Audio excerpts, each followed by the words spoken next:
Hello friends, myself Heena. Welcome to my YouTube channel keep learning. आप सब कैसे हैं? आई होप आप सब ठीक होंगे। तो हमारा जो टॉपिक चल रहा है वो क्या चल रहा है? यूरोपीय कंपनियों का भारत में आगमन। इसमें हम पढ़ चुके हैं कि कौन कौन सी यूरोपीय कंपनियां भारत में किस क्रम में आई और उन्होंने भारत के किस किस क्षेत्र में अपनी कंपनियां स्थापित करी और व्यापार करना यहाँ पर आरंभ किया। तो इससे पहले वाली वीडियो में 2 वीडियो अपलोड की जा चुकी हैं, जिनमें हम पढ़ चुके हैं किनके बारे में, पुर्तगालियों के विषय में और डच के विषय में हम पढ़ चुके हैं कि पुर्तगाली कब भारत आए, कौन कौन से गवर्नर पुर्तगाल से आए और उन्होंने कहाँ कहाँ पर अपनी कंपनियों की स्थापना करी, किस क्षेत्र को उन्होंने अपने व्यापार का मुख्य केंद्र बनाया। इसी प्रकार हम डच के विषय में भी जानकारी प्राप्त कर चुके हैं। आप सभी ने ये वीडियो देख ली होंगी। यदि आपने उन्हें नहीं देखा है तो एक बार प्लीज उन्हें जरूर देख लीजिए ताकि आपको टॉपिक अच्छे से समझ आ सके। तो हम अपना स्टार्ट करते हैं। आज हम पढ़ेंगे अंग्रेजों के बारे में कि अंग्रेज जो ब्रिटिश थे वो भारत कब आए और कैसे कैसे उन्होंने भारत में अपना जो व्यापार था उसको आगे बढ़ाया, व्यापार यहाँ पर करना आरंभ किया। स्टार्ट करते हैं फ्रेंड्स। भारत में अंग्रेजों का आगमन लगभग 1600 ईस्वी में आरंभ हुआ। 1600 ईस्वी में भारत की जो स्थिति थी वो क्या थी कि 1600 ईस्वी में भारत में जो शासन था वो किसका था? मुगलों का यहाँ पर शासन था। मुगल यहाँ पर शासन कर रहे थे और यहाँ के जो शासक थे वो कौन थे? अकबर महान यहाँ के शासक थे। तो जब ईस्ट इंडिया कंपनी ने भारत में व्यापार करना आरंभ करा तो यहाँ से जो व्यापारी है उन्होंने राजाओं के साथ कई संधियां करी, उनसे आज्ञा ली और यहाँ पर अपना व्यापार क्या था? आरंभ किया। अब होता क्या है कि 1503 ईस्वी में 1603 ईस्वी में एलिजाबेथ की हो जाती है मृत्यु। ब्रिटेन की जो राजकुमारी थी एलिजाबेथ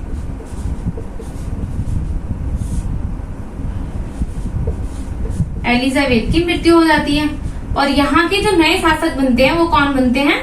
जेम्स प्रथम। ब्रिटेन के नए शासक बनते हैं जेम्स प्रथम।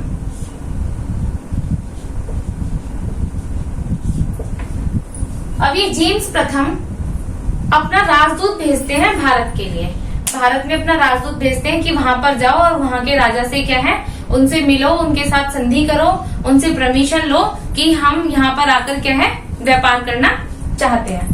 तो ये भेजते हैं राजदूत, जिसको ये भेजते हैं उसका नाम क्या होता है? Captain Hawkins.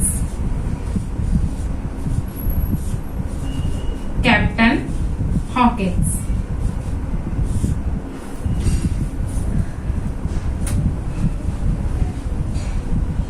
राजदूत कैप्टन हॉकिंस को ये भारत भेजते हैं। अब जब ये भारत भेजते हैं, ये बात है हमारी 1608 ईस्वी की। 1608 ईस्वी में कैप्टन हॉकिंस को जेम्स प्रथम भारत भेजते हैं और इन्हें एक पत्र देते हैं। इनको एक पत्र देते हैं और वो पत्र किसके नाम से देते हैं? अकबर के नाम से। अकबर के नाम से इन्हें एक पत्र देते हैं। अकबर के नाम इन्हें एक पत्र देते हैं। लेकिन तब तक यहाँ पे भारत में क्या हो चुका होता है कि अकबर की हो जाती है मृत्यु और अकबर में जो नए भारत में जो नए शासक बनते हैं वो कौन बन जाते हैं? जहांगीर। 1608 में जो यहाँ के शासक होते हैं वो कौन होते हैं? जहांगीर। तो ये जो कैप्टन हॉकिंस है, उस समय क्या होता था कि जब इन्होंने व्यापार के लिए अपना सब कुछ तैयारी करनी शुरू करी 1603 ईस्वी के आसपास ईस्ट इंडिया कंपनी ने, ब्रिटेन के शासकों ने, उस समय क्या था कि भारत में अकबर का शासन था। तो उन्हें तो यही पता था कि भारत के शासक कौन है? अकबर है। उस समय टेलीफोन वगैरह तो होते नहीं थे, ना ही मोबाइल होते थे जिनसे कि तुरंत जानकारी मिल जाए कि हाँ अब यहाँ पर अकबर की मृत्यु हो गई है और नए शासक जहांगीर यहाँ पर बन गए हैं। इसीलिए जब 1608 में कैप्टन हॉकिंस भारत आते हैं तो वो पहुंचते हैं किसके दरबार में? नए शासक तब तक बन चुके होते हैं जहांगीर के दरबार में वो पहुंचते हैं। लेकिन उनके पास जो पत्र होता है जो जेम्स प्रथम के द्वारा उन्हें दिया गया होता है वो किसके नाम होता है? अकबर के नाम का वह पत्र लेकर पहुंचते हैं। तो 1608 में 1608 में कैप्टन हॉकिंस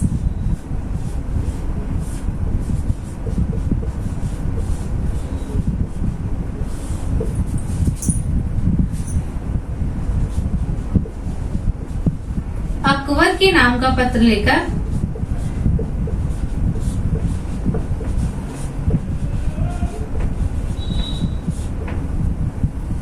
जहांगीर के दरबार में पहुंचते हैं। जहांगीर के दरबार में आते हैं।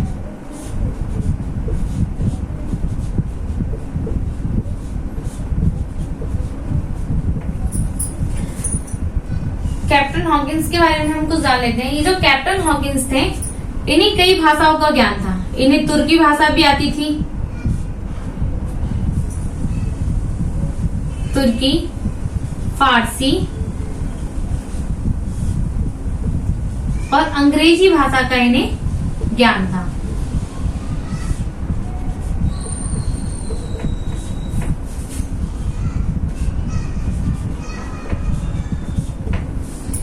अब जब ये जहांगीर के दरबार में पहुंचते हैं तो इनका जो स्वभाव था कैप्टन हॉकिंस का, वो भी काफी अच्छा स्वभाव था। तो इनके स्वभाव से जहांगीर क्या हो जाते हैं, प्रभावित हो जाते हैं और इन्हें 400 का मनसब प्रदान करते हैं। उस समय पे जब हमने मुगल काल के बारे में पढ़ा था, तो हमने पढ़ा था मनसब के बारे में कि उस समय मनसब हुआ करते थे। तो जो जहांगीर है, इन्हें 400 का मनसब प्रदान करते हैं। किसको? कैप्टन हॉकिंस को जहांगीर द्वारा 400 का मनसब प्रदान किया जाता है। 400 का मनसब प्रदान कर दिया जाता है इन्हें।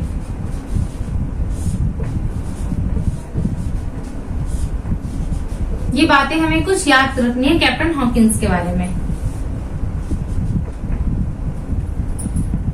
और साथ ही साथ जहांगीर इन्हें सूरत में फैक्ट्री स्थापित करने की परमिशन दे देते हैं। सूरत में फैक्ट्री स्थापित करने की परमिशन मांगते हैं और जहांगीर द्वारा इन्हें परमिशन दे दी जाती है सूरत में फैक्ट्री स्थापित करने का।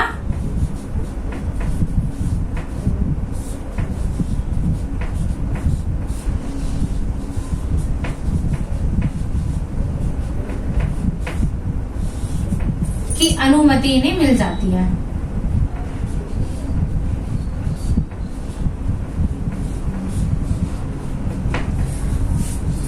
सोलह 8 में ये सूरत में अपनी फैक्ट्री स्थापित करने का कार्य आरंभ करते हैं। यहाँ पर इनका कार्य क्या है, आरंभ हो जाता है 1608 ईस्वी में। लेकिन होता कुछ ऐसा है कि कुछ राजनीतिक कारणों से जो जहांगीर है, इन्हें इस आदेश को क्या कर देते हैं, रद्द कर देते हैं और इन्हें यहाँ पर फैक्ट्री स्थापित करने की जो अनुमति उन्होंने दी थी पहले, उसको वो रद्द कर देते हैं। तो अब इनके द्वारा, अंग्रेजों द्वारा जो पहली फैक्ट्री स्थापित होती है वो कब होती है, 1611 ईस्वी में। 1611 में अंग्रेजों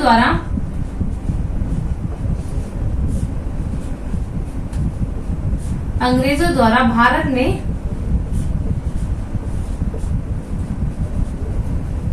पहली फैक्ट्री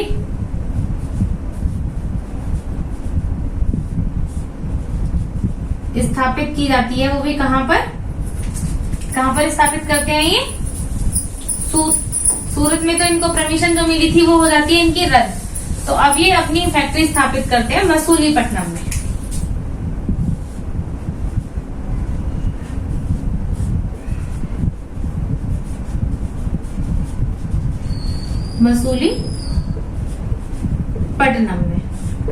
मसूलीपट्टनम में अगर पेपर में पूछा जाए कि अंग्रेजों द्वारा भारत में पहली फैक्ट्री कहाँ स्थापित की गई, तो कहाँ स्थापित की गई, 1611 में अंग्रेजों द्वारा भारत में पहली फैक्ट्री मसूलीपट्टनम में स्थापित की गई।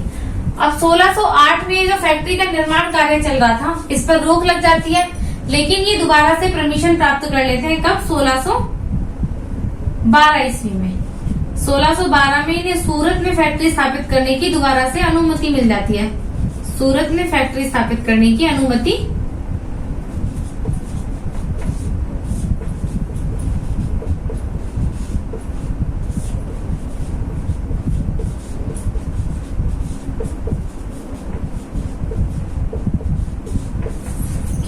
मिल जाती है और ये फैक्ट्री बनकर तैयार होती है 1613 ईस्वी में। 1613 में ये फैक्ट्री बनकर, सूरत वाली जो फैक्ट्री है वो बनकर तैयार हो जाती है। यहाँ पे मैं लिख देती हूँ कि स्थापित हो जाती है, सूरत में फैक्ट्री स्थापित हो जाती है।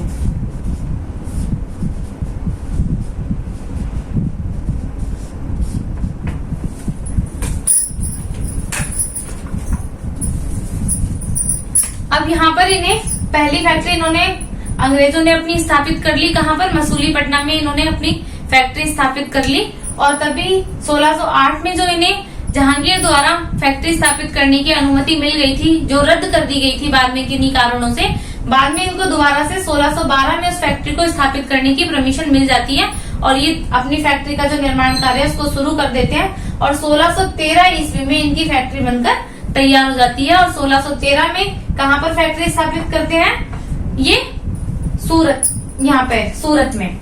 और इस तरीके से अंग्रेज बड़ौच, अहमदाबाद,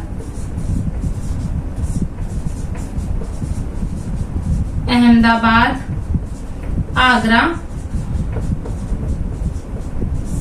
मसूलीपट्टनम,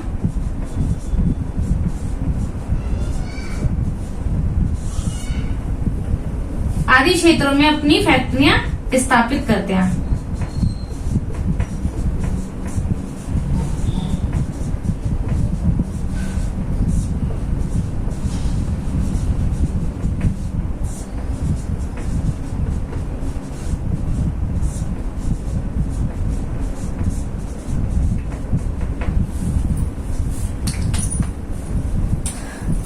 अब अंग्रेज अपनी यहाँ पर व्यापार करना आरंभ कर देते हैं और भारत में अपनी 3 प्रेसिडेंसी स्थापित करते हैं। कहाँ कहाँ पर?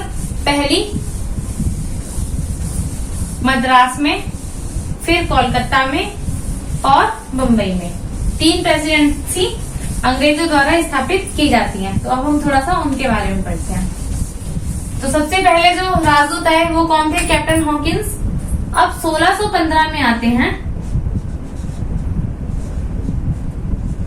Sir Thomas raw.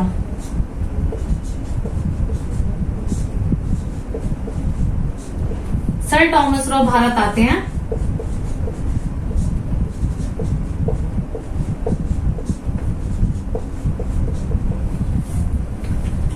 और यहाँ पर क्या है? कई रियायतें हासिल करते हैं, कई रियायतों पर अपना अधिकार करते हैं, कई रियायतें ये यहाँ पर प्राप्त कर लेते हैं 1615 ईस्वी में।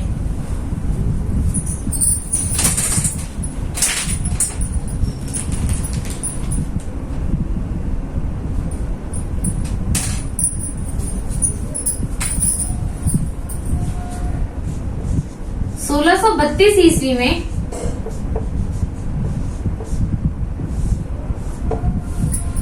इन्हें एक सुनहरा फरमान मिलता है। अंग्रेजों को एक सुनहरा फरमान, ये भी पेपर में पूछ लिया जाता है, सुनहरा फरमान मिलता है।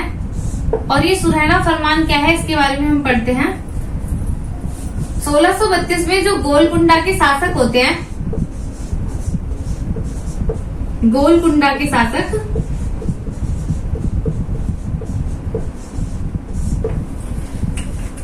अंग्रेजों को अपने अधीन, इनके जो क्षेत्र होते हैं, गोलकुंडा के अधीन जितने भी क्षेत्र होते हैं, जो भी बंदरगाह होते हैं, वहां पर क्या करते हैं? फ्री व्यापार करने की परमिशन दे देते हैं। मतलब कर मुक्त व्यापार करने की परमिशन अंग्रेजों को दे दी जाती है। और ये परमिशन इन्हें पहले कौन देता है?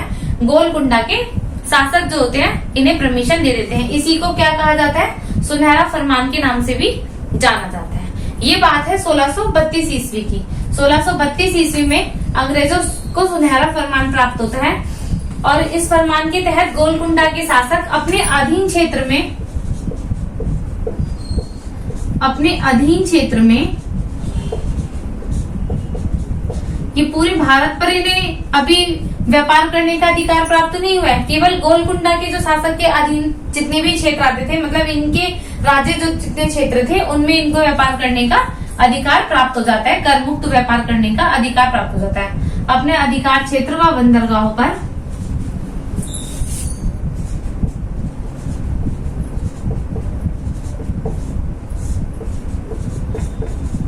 अंग्रेजों को कर मुक्त व्यापार करने का अधिकार दे दिया जाता है।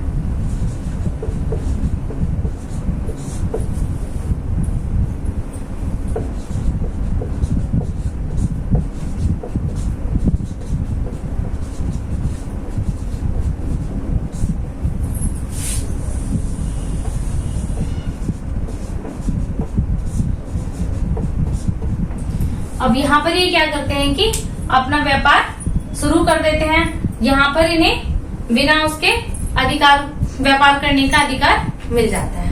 ये बात है 1632 ईस्वी की। इसके बाद इनको 1639 ईस्वी में इन्हें मिल जाता है मद्रास। मद्रास जो है इन्हें पट्टे पर प्राप्त हो जाता है।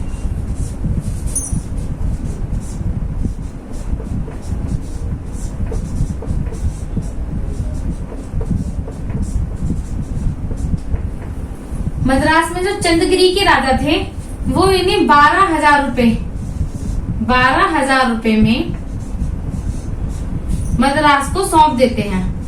मद्रास के क्षेत्र को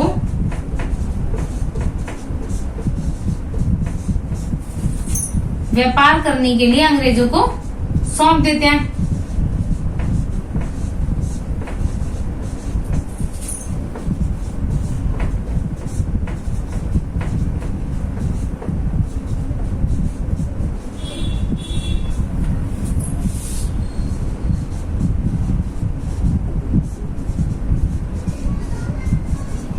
तो हम देखते हैं कि इस प्रकार से अंग्रेजों को जो मद्रास का क्षेत्र है वो प्राप्त हो जाता है। मद्रास में एक चंद्रगिरी जगह थी, वहां के जो राजा थे उन्होंने मद्रास का जो क्षेत्र था उस पर व्यापार करने का अधिकार किसको दे दिया? ये ईस्ट इंडिया कंपनी को अधिकार दे दिया। और कितने रुपए में? 12,000 रुपए में इनको ये अधिकार दे दिया गया कि आप इस क्षेत्र पर अपना अधिकार करें।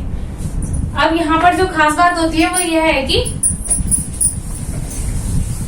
एक अंग्रेजी शासक हैं फ्रांस डे, जिनका नाम है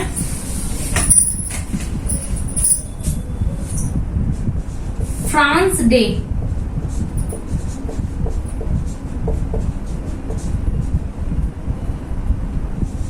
नाम के अंग्रेज ने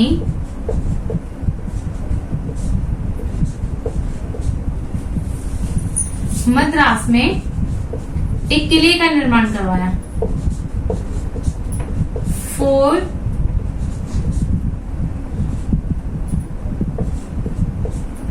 फोर्ट ऑफ जॉर्ज नाम से एक किले का निर्माण कराया। फोर्ट ऑफ जॉर्ज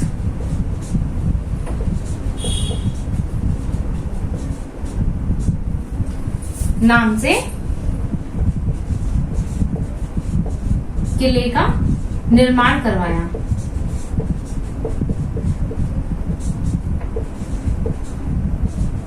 तो ये फोर्ट ऑफ जॉर्ज कहाँ पर है? मद्रास में है। और इसका निर्माण किसने करवाया था? फ्रांस डे नाम के अंग्रेज का एक व्यक्ति था, फ्रांस डे, जिसने इसका निर्माण कार्य करवाया। तो इस तरह हमने देखा कि जो अंग्रेजों को जो पहली प्रेसिडेंसी मिली वो कौन सी मिली? मद्रास प्रेसिडेंसी मिली। और वो किस प्रकार से मिली कि यहाँ के जो शासक थे उन्होंने 12,000 रुपए में इन्हें मद्रास के है पट्टे पर दे दिया। और यहाँ पर ईस्ट इंडिया कंपनी को व्यापार करने की परमिशन दे दी जाती है। और फ्रांस डे नाम के व्यक्ति यहाँ पर एक किले का निर्माण करवाते हैं, जिसका नाम क्या दिया गया? Fort of George. इस नाम से यहाँ पर किले का निर्माण कार्य आरंभ होता है। अब हम आगे की बात करते हैं।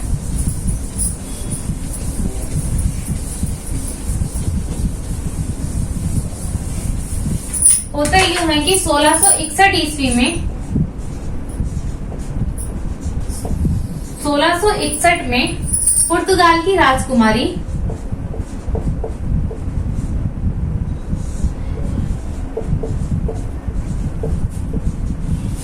अब हम ये पढ़ रहे हैं कि अगली प्रेसिडेंसी अंग्रेजों को कैसे प्राप्त हुई। पुर्तगाल की राजकुमारी थी जिनका नाम क्या था? कैथरीन।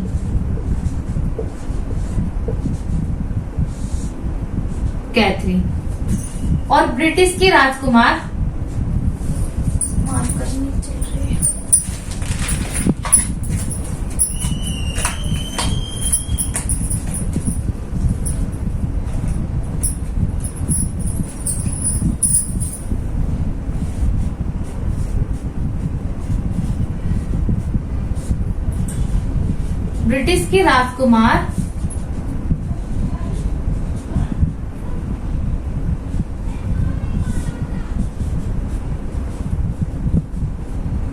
चार्ल्स द्वितीय, इनका नाम क्या था?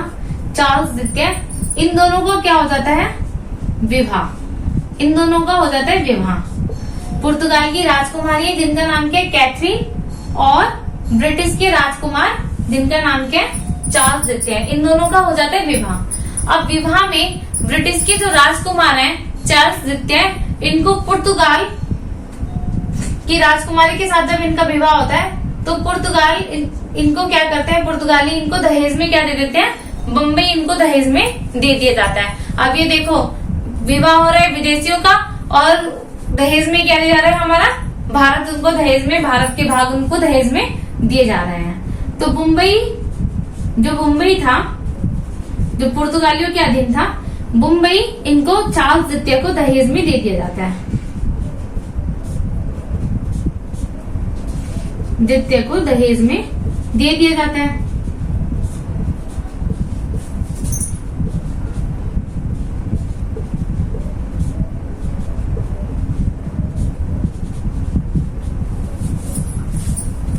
अब 1668 ईस्वी में चार्ल्स द्वितीय मुंबई को किसे सौंप देते हैं, मुंबई को दे देते हैं ईस्ट इंडिया कंपनी को, मुंबई को ईस्ट इंडिया कंपनी को सौंप देते हैं।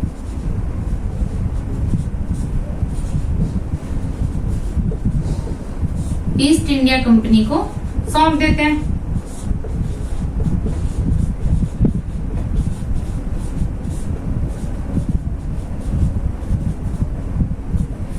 इस प्रकार से आसानी से क्या है, अंग्रेजों को दूसरी प्रेसिडेंसी जो है उनकी मुंबई वो मिल जाती है। वो कैसे मिलती है कि पुर्तगाल की राजकुमारी कैथरीन का विवाह हो जाता है ब्रिटिश के राजकुमार चार्ल्स द्वितीय के साथ और दहेज में उन्हें मिल जाता है मुंबई। कुछ समय के बाद 1668 में चार्ल्स द्वितीय क्या करते हैं, मुंबई को ईस्ट इंडिया कंपनी को सौंप देते हैं और यहाँ पर इन्हें व्यापार करने की क्या है खुली छूट मिल जाती है। अब जो मुंबई है वो किन के अधीन आ गया, अंग्रेजों के अधीन आ गया। तो यहाँ पर इन्हें मुंबई मिल जाता है और मुंबई पर भी इनका क्या है अधिकार जाता है। तो इनकी दूसरी जो प्रेसिडेंसी है वो बन जाती है कौन सी, मुंबई। अब हम पढ़ते हैं कि इनकी जो तीसरी प्रेसिडेंसी है कोलकाता के विषय में।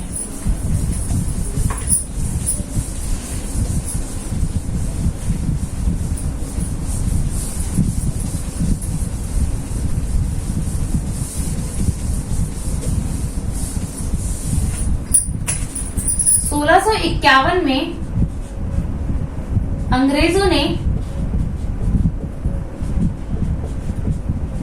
अंग्रेजों ने अपनी बंगाल में पहली फैक्ट्री जो स्थापित करी वो कहां पर करी,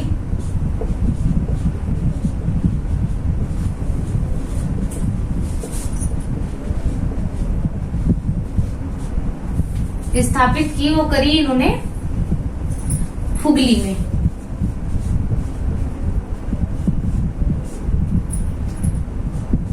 हुगली में इन्होंने अपनी पहली फैक्ट्री स्थापित करी और ये यहाँ पर क्या करने लगे, व्यापार करने लगे।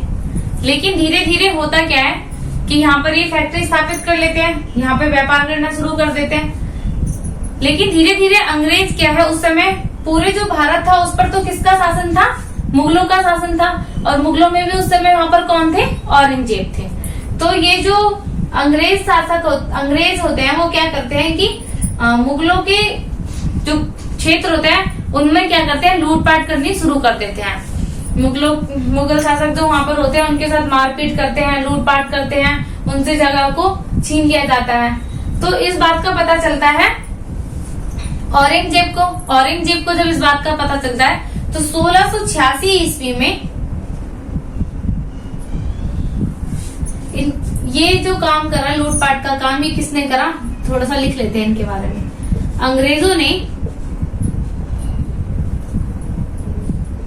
अंग्रेजों ने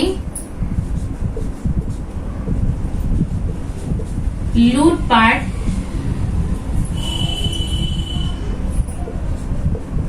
मारपीट शुरू कर दी और ये सब किसके नेतृत्व में हुआ,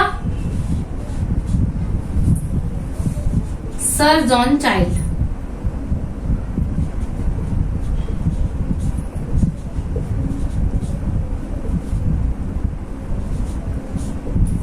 ये अंग्रेज थे, इनके नेतृत्व में ये होता है, सर जॉन चाइल्ड के नेतृत्व में। जो मुगलों के जो छोटी छोटी रियायतें जिनको दी हुई होती है उनके साथ ये मारपीट शुरू करते हैं, वहां से लूटपाट करनी शुरू कर देते हैं। इस बात का पता जब औरंगजेब को चलता है तो वह अपनी सेना भेजता है, मुगल सेना भेजता है यहाँ पर, और अंग्रेजों उन्हें आदेश दे देता है कि अंग्रेजों को क्या है, पूरी तरीके से भारत से बाहर कर दो। तो 1686 ईस्वी में मुगल सेना अंग्रेजों को खदेड़ देती है।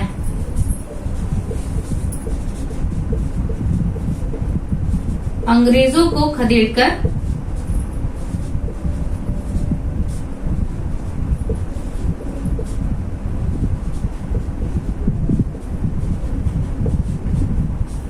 भारत से बाहर कर देती है।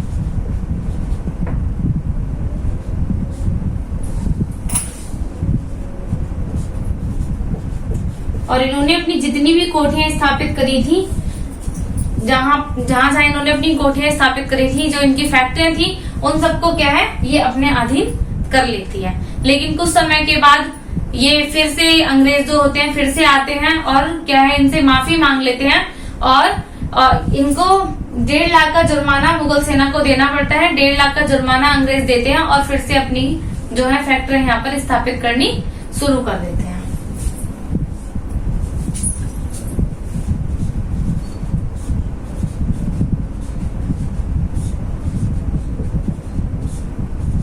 अंग्रेज माफी मांगकर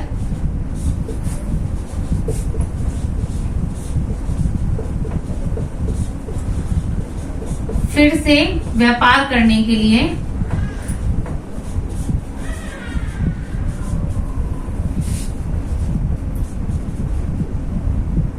अधिकार प्राप्त कर लेते हैं।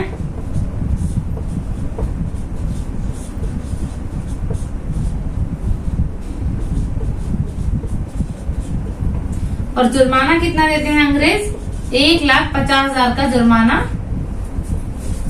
मुगल सेना को देते हैं। मुगलों को जुर्माना स्वरूप जमा कराते हैं।